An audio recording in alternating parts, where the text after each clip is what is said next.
आप सभी छात्रों का science study centre YouTube channel में स्वागत है। आज हम लोग एक नए टॉपिक के साथ मिल रहे हैं। तंत्रिका उत्तक न्यूरॉन। क्या? तंत्रिका उत्तक न्यूरॉन के विषय में आज हम लोग पढ़ेंगे। ठीक। हमारे शरीर में या हमारे शरीर के आसपास पर्यावरण में बहुत सारी क्रियाएं क्या होती है? संपन्न होती है या घटित होती है। ठीक। जिसके द्वारा हमें सूचनाओं को प्राप्त करने के लिए एक खास उत्तक का प्रयोग किया जाता है, जिसे हम लोग क्या बोलते हैं?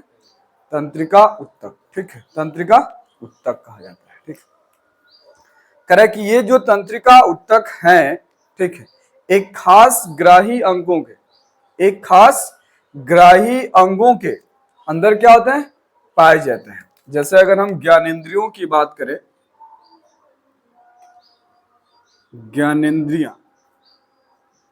अगर हम ज्ञानेंद्रियों की बात करें, ठीक, तो हमारे मानव के पास कितने? 5 ज्ञानेंद्रिय। कितने? 5। ठीक है, आंख, कान, नाक, ठीक, आंख, कान, नाक, जीभ और त्वचा, है ना। ये 5 जो आपको यहां दिख रहे हैं, ये सभी क्या है? ज्ञानेंद्रियां। क्या है? ज्ञानेंद्रियां। ठीक, इन सभी ज्ञानेंद्रियों में, ठीक है, एक खास ग्राही अंग होता है। क्या होता है? एक ग्राही अंग होता है। ठीक है, अगर हम ग्राही अंगों की बात करें, ठीक, जो यहां जीभ है, क्या है? जीभ। ये अलग अलग स्वाद को क्या करता है? बताता है। क्या करता है? अलग अलग स्वाद को क्या करता है?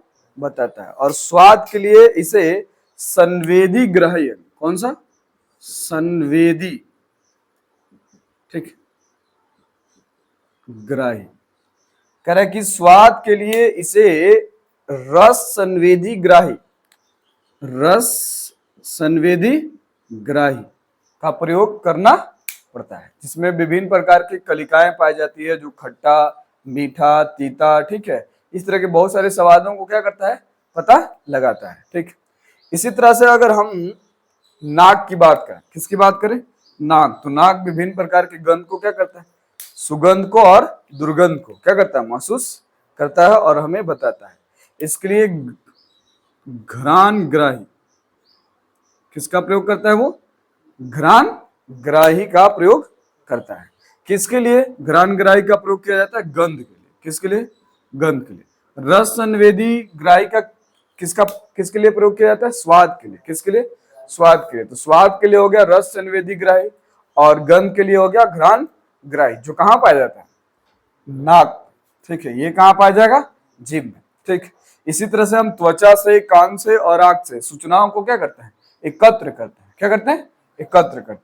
इन सूचनाओं को एक स्थान से दूसरे स्थान तक पहुंचाने के लिए, या फिर इन सूचनाओं को मस्तिष्क तक पहुंचाने के लिए एक उत्तक का प्रयोग किया जाता है, जिस उत्तक का नाम क्या है? तंत्रिका उत्तक। ठीक है, क्या?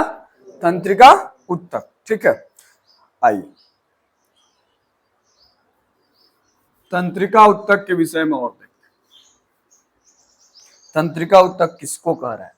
कह रहा है तंत्रिका कोशिकाओं या न्यूरॉन के, तंत्रिका कोशिकाओं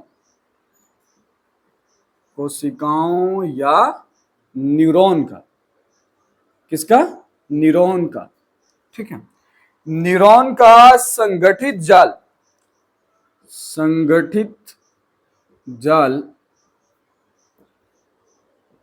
जो सूचनाओं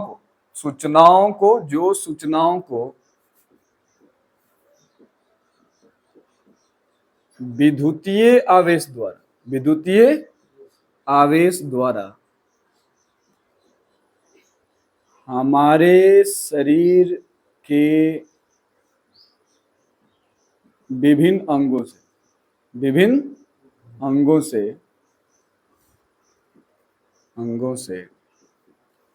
एकत्रित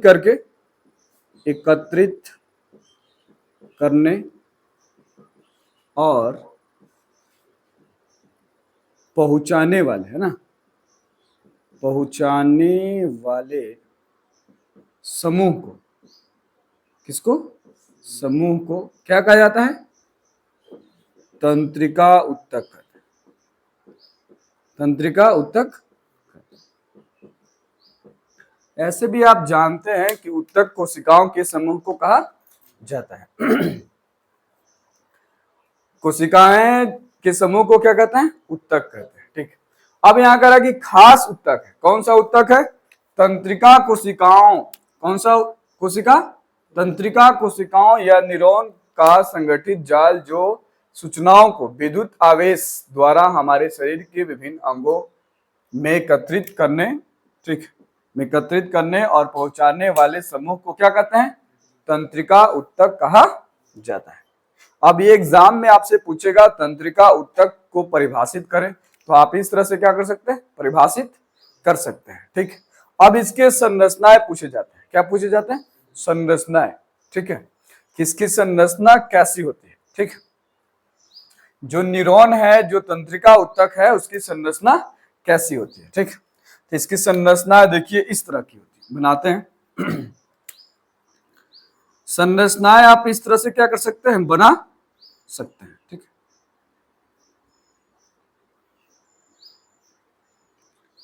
ये जो यहां हम बना रहे हैं ये किसकी संरचना है, ठीक है, न्यूरॉन की। किसके, न्यूरॉन की। ये जो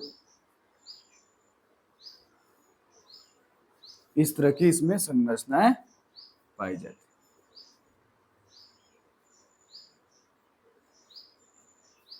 ठीक है, इस तरह की ये जो संरचनाएं हैं किसके, न्यूरॉन की। किसके है, न्यूरॉन की। मतलब एक तंत्रिका उत्तक का यह क्या है, आकृति। ठीक है, एग्जाम में ये कितने नंबर में, अगर आपको संरचना पूछता है, ठीक है, और इसके परिभाषाएं पूछता है और इसके कार्य विधि को पूछता है, तो कितने, 5 नंबर में पूछे जा सकते हैं। ठीक है, कितने नंबर में पूछे जा सकते हैं, 5 नंबर में पूछे जा सकते हैं। ठीक है, तो बहुत आसान है। ठीक है, चित्र बनाना क्या है, बहुत आसान है। अब देखिए इन चित्र में क्या क्या चीज को दिखा गया। सबसे पहले इसमें एक केंद्रक है, यहाँ क्योंकि हम लोग जानते हैं सभी कोशिकाओं में लगभग क्या होता है, एक केंद्रक होता है। तो यहाँ भी एक क्या है, केंद्रक है। ये जो दिख रहा है इसको हम लोग ध्रुमिका कहते हैं। क्या कहते हैं, ध्रुमिका, या आप इसको तंतु भी कह सकते हैं। क्या कह सकते हैं, ध्रुमिका, या फिर आप इसका नाम तंतु भी कह सकते हैं। ठीक, ये जो दिख रहा है, इसको जो गैप इसमें दिख रहा है, ये जो गैप है इसको हम लोग बोलते हैं तंत्रिकाक्ष। तंत्रिकाक्ष, ठीक है, तंत्रिकाक्ष। इंग्लिश में इसको कहा जाता है एक्सोन। क्या कहा जाता है, एक्सोन। ठीक, और बीच में दरार को रिपेटिक या सिनेपेटिक दरार भी कहा जाता है। ठीक है, ये जो भाग दिख रहा है ये अंतिम सिरा है, इसका अंतिम सिरा है। ठीक, क्या है, इसका अंतिम सिरा है, जो माइटोकॉन्ड्रिया, किससे, माइटोकॉन्ड्रिया से जुड़ा होगा। ठीक, तो पहले इसकी परिभाषाएं और जो चित्र है इसका स्क्रीनशॉट ले लीजिए, फिर इसके बाद में हम लोग इसका कार्य को क्या करते हैं, पढ़ते हैं। ठीक है, इसके कार्य को पढ़ते हैं।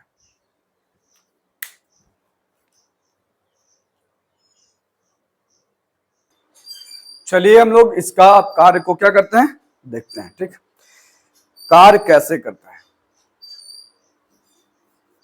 जो तंत्रिका उत्तक है वो कार्य कैसे करता है, इसको समझते हैं।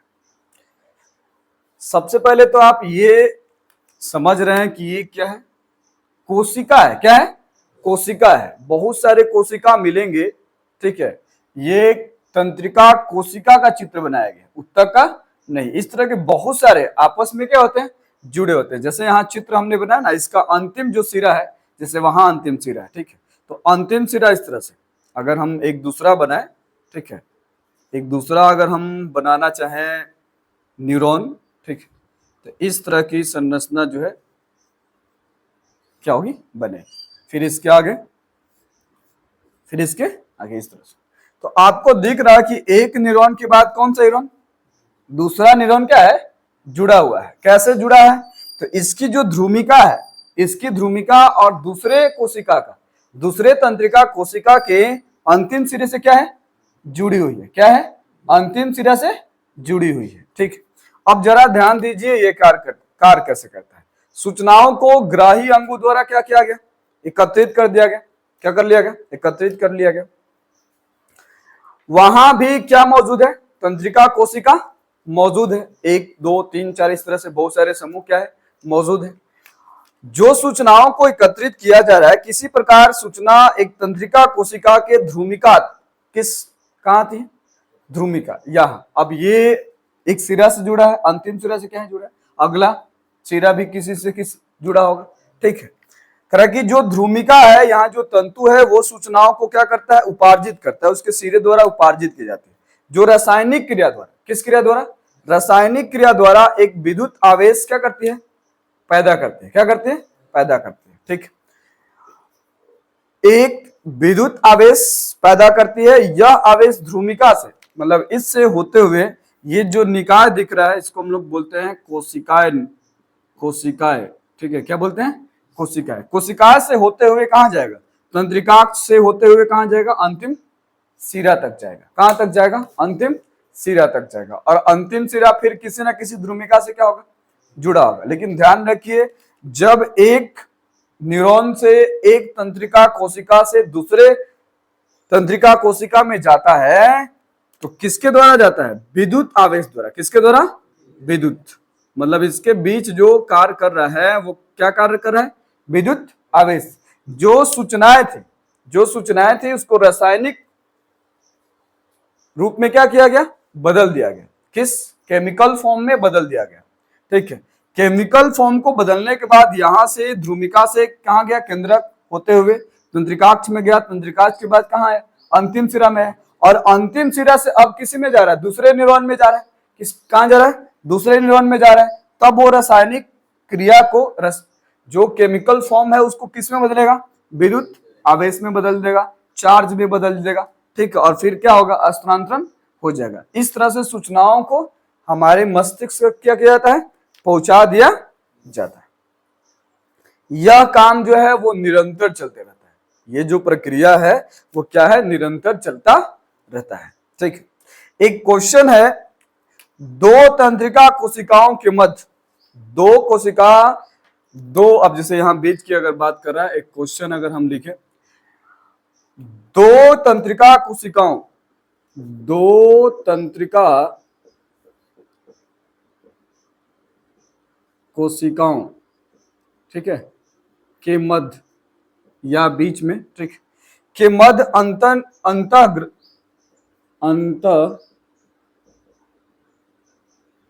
अंतःग्रथन, ठीक है, या उसको हम लोग बोलते हैं, अभी हमने बताया क्या, सिनेपेस, है ना, या सिनेपेटिक दरार भी कहा जाता है। में क्या होता है, में क्या होता है, एक क्वेश्चन है।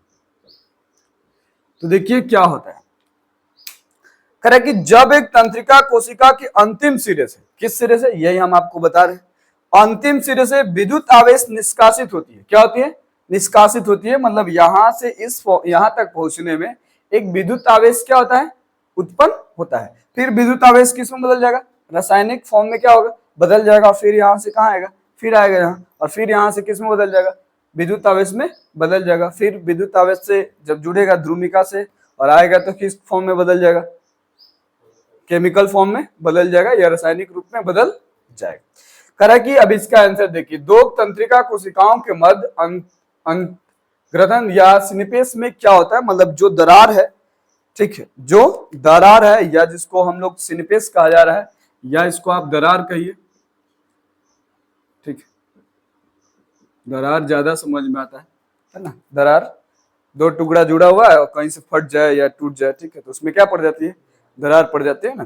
ठीक है, इस तरह से कह रहा है कि जब तंत्रिका कोशिका के अंतिम सिरे से विद्युत आवेश निष्कासित होता है, कौन सा, विद्युत आवेश क्या होता है, निष्कासित होता है, तो वह रसायनों में क्या होता है, परिवर्तित हो जाता है। यह रसायन दो तंत्रिका कोशिकाओं के मध्य, दो तंत्रिका कोशिकाओं के मध्य रिक्त स्थान, क्या रिक्त स्थान या सिनेपेस या सिनेपेटिक दरार को पार करने के लिए अगली तंत्रिका कोशिकाओं की ध्रुमिका में इसी तरह विद्युत आवेश प्रारंभ करके बढ़ते जाने के लिए और ऐसे सिनेपेस आवेश को तंत्रिका कोशिका से अन्य कोशिकाओं तक, पेशीय कोशिकाओं तक या ग्रंथियों तक ले जाने में क्या करती है, सहायता करती है। ठीक है, तो दो तंत्रिका कोशिकाओं के मध्य के बीच, ठीक है, के बीच जो दरार है, क्या है, जो दरार है, जो गैप है, जो रिक्त स्थान है, उसको हम लोग क्या बोलेंगे,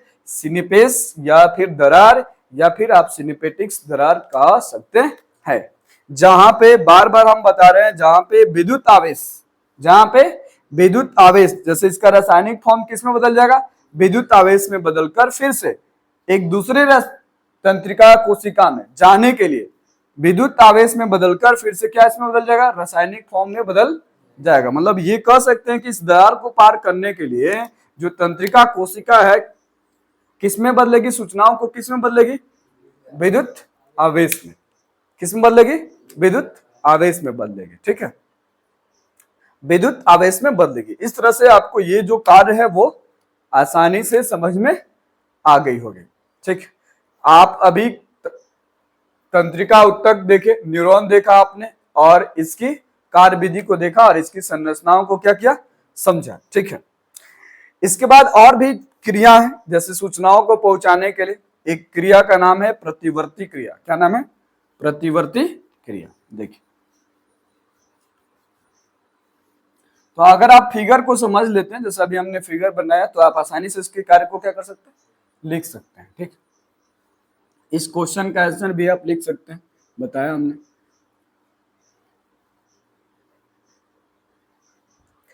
प्रतिवर्ती क्रिया, प्रतिवर्ती क्रिया, इस क्रिया के विषय में जरा सोचिए। ठीक, ये क्रिया क्या है, जैसे ठंडे के मौसम में अगर आपका हाथ, ठंडे के मौसम में अगर आपका हाथ किसी चूल्हे के पास जाता है, किसके पास जाता है, चूल्हे के पास जाता है, या फिर जो लोहे, आग से धधकता हुआ अगर आपके पास कोई वस्तु है, या फिर हीटर है, ठीक है, क्या है, हीटर है, या फिर आप उसको बोरसी कहते हैं, क्या कहते हैं, बोरसी, आम बोलचाल की भाषा में हम लोग उसको बोरसी कहते हैं। ठीक है, तो अगर आपका हाथ जाता है आग की तरफ, तो अचानक क्या होता है, हट जाता है, बिना कहे, बिना हटाए अचानक क्या होता है, हट जाता है। ठीक, एक और उदाहरण से समझिए, जैसे मान लीजिए आप बहुत ऊपर बिल्डिंग पर खड़े हैं और अचानक आग लग गई, क्या हो गई, आग लग गई। ठीक, तो कभी ऐसा कई बार होता है कि आप अचानक क्या होते हैं, कूद जाते हैं, क्या होता है, अचानक कूद जाते हैं। तो ये आपने ऑर्डर नहीं दिया, आपने सोचा भी नहीं, ठीक है, बहुत कम समय में आपने उस छत से क्या कर लिया, छलांग लगा दिया। ठीक, तब हम इस तरह की क्रियाओं को क्या कहेंगे, प्रतिवर्ती क्रियाएं। तो जितने खास करके पौधे हैं, क्या है, पौधे हैं, ठीक, पादप जगत है, उनकी अंदर जो नियंत्रण और समन्वय की जो प्रक्रिया है, जो क्रिया है, वो किसके द्वारा आती है, प्रतिवर्ती क्रिया के अनुसार होती है। ठीक, जैसे अगर हम छुई मुई का उदाहरण लें, छुई मुई एक पौधा है जिसको आप छूते ही क्या होता है, मुरझा जाता है, मतलब लगेगा कि वो क्या हो गया, मर गया। जबकि जैसे ही अगर हाथ हटाते हैं फिर से क्या होता है, वो जग जाता है ना, मतलब जो छुई मुई था फिर से अपनी अवस्था में आ जाता है। तो अब समझ में आ रहा होगा कि प्रतिवर्ती क्रिया क्या है। प्रतिवर्ती क्रिया तंत्रिका कोशिकाओं द्वारा नियंत्रित नहीं होता है। ठीक है, तंत्रिका कोशिकाओं द्वारा नियंत्रित नहीं होता है, होता किसके द्वारा है। देखिए, सबसे पहले यह समझ लिए कि प्रतिवर्ती क्रिया है क्या, है ना, वे स्थितियां जहां हम अपने पर्यावरण में होने वाले परिवर्तन के आधार पर, पर्यावरण में क्या हो रहा है, परिवर्तन के आधार पर अगर हम क्रिया करते हैं, प्रतिक्रिया करते हैं, तो वे क्रिया क्या कहलाती है, प्रतिवर्ती क्रिया कहलाती है। जैसे अभी हमने एक उदाहरण के तौर पे बताया कि अचानक आग से हाथ हट जाना, ठीक है, या आग मीठा देखकर या रसगुल्ला का नाम सुनकर या फिर खटाई का नाम सुनकर क्या आता है, मुंह में पानी आ जाता है ना। तो पानी आना, मुंह में पानी आना, ये सब कौन सी क्रिया है, प्रतिवर्ती क्रिया है। इसको आपने बुलाया नहीं, ठीक है, और इसको आपने अपने ऊतकों द्वारा या अपने कोशिकाओं के द्वारा या अपने हाथों के द्वारा कोई सूचना नहीं दिया, ऑटोमेटिक मतलब अचानक ऐसा हो गया, ठीक। ये क्रिया जो है प्रतिवर्ती चाप द्वारा संपन्न होती है। कौन सी चाप, प्रतिवर्ती चाप के द्वारा होती है, ठीक है। कौन सी, प्रतिवर्ती चाप जो है उसके द्वारा क्या होती है, संपन्न होती है, ठीक। अब देखिए प्रतिवर्ती चाप क्या है, करा कि ग्राही अंगों द्वारा, किसके द्वारा, ग्राही अंगों द्वारा सूचना या संकेत प्राप्त करके। ग्राही, जो हमने कहा कि जो ग्राही अंग है, जो 5 ज्ञानेंद्रिय है, उनसे सूचनाओं को प्राप्त करके संवेदी या प्रेरक तंत्रिका कोशिकाओं द्वारा पेशियों को गति कराकर, किसको गति कराकर, पेशियों को गति कराकर, जिनसे आगे क्रिया संपन्न होती है और अतिशीघ्र पूरा होती है, मतलब बहुत कम समय में पूरा होती है। ये पूरी प्रतिक्रिया, ये पूरी घटना क्या कहलाएगी, प्रतिवर्ती चाप कहलाएगी, ठीक है। क्या कहलाएगी, प्रतिवर्ती चाप कहलाएगी, ठीक। कह रहा पूरे शरीर की तंत्रिकाएं मेरुरज्जु में मस्तिष्क को जाने वाले रास्ते में एक बंडल में मिलती है, जिसे हम लोग रीढ़ कहते हैं। क्या कहते हैं, रीढ़। जो हमारा बॉडी है, ठीक है, पीछे का जो बोन्स है, ठीक है, उसको क्या कह रहा है, रीढ़। कह रहा है कि पूरे शरीर की तंत्रिका मेरुरज्जु में, पूरे जो हमारा बॉडी है, पूरे शरीर की तंत्रिकाएं रज्जु में, मेरुरज्जु में मस्तिष्क को तक जाने के लिए, कहां तक, मस्तिष्क तक, मतलब ये जो पीछे का बोन्स दिख रहा है यहां से लेकर यहां तक, ठीक है, इसको क्या कहेंगे, रीढ़ की हड्डी। जहां पे तंत्रिकाएं, जो कोशिकाएं हैं, जो उत्तक है, वो क्या है, आपस में जुड़े हुए हैं, ठीक है। कह रहा मस्तिष्क को जाने वाले रास्ते में एक बंडल में मिली, बंडल मतलब एक के बाद इस तरह से बहुत सारी इस तरह की संरचना है, ठीक है, इस तरह की जो बंडल है ना, यहाँ बहुत सारा, ठीक है। तो ये जो दिख रहा है इसको कहते हैं मेरुरज्जु। क्या बोलते हैं, मेरुरज्जु कहते हैं, ठीक है। तो मेरुरज्जु के जो बंडल है उसको क्या कहा जा रहा है, रीढ़ कहा जा रहा है। क्या कहा जा रहा है, रीढ़, ठीक। जो कहाँ जाकर मिलती है, मस्तिष्क तक मिलती है, और हमारी जो प्रक्रियाएं हैं, ठीक है, जो हमारी सूचनाएं हैं, वो आगे क्या करती है, कार्य करती है, ठीक। एक और क्वेश्चन है, उस क्वेश्चन को देख लेते हैं, ठीक। करा कि प्रतिवर्ती क्रिया में मस्तिष्क की क्या भूमिका है। अभी हमने कहा ना कि ये जो प्रतिवर्ती क्रिया है वो अचानक क्या होती है, घटित होती है। तो एक क्वेश्चन है, प्रतिवर्ती क्रिया, प्रतिवर्ती क्रिया में मस्तिष्क की क्या भूमिका है, क्रिया में मस्तिष्क का क्या भूमिका है, ठीक।